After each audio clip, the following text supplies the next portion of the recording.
Hi everyone! So sa mga nagtatanong po kung kailan ba maaalis ang restriction sa ating Facebook account, ay ito na po ang aking sagot.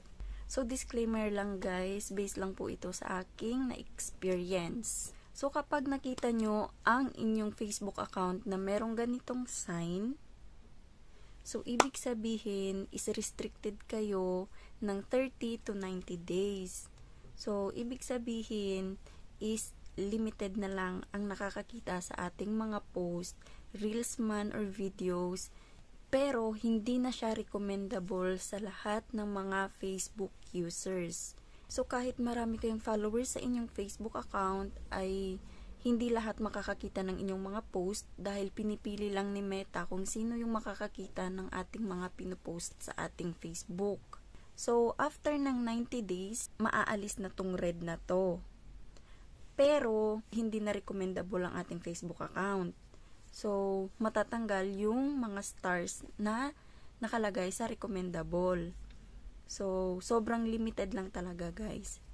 And, paano nga ba maaalis ang violation natin? At, kailan ba magiging recommendable ulit ang ating Facebook account? May chance ba na maging recommendable ulit? Ang sagot ay oo. Pero, mag-aantay tayo ng 1 taon. Pero, depende pa rin yan sa violation na inyong nagawa sa inyong Facebook account.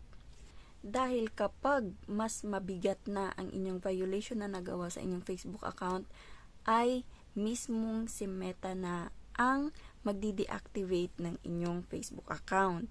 Ang maa-advise ko na lang is kapag na-restricted kayo ng 30 to 90 days is wag nyo na lang munang gamitin ang inyong Facebook account kasi may chance na magkaroon na naman tayo ulit ng violation at marirestrict na naman tayo.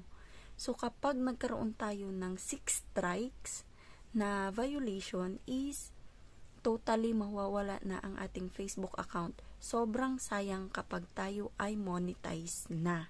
So, sana ay makatulong sa inyo. And, huwag kayong mawawala ng pag-asa dahil mababalik pa ang ating Facebook account after 1 year.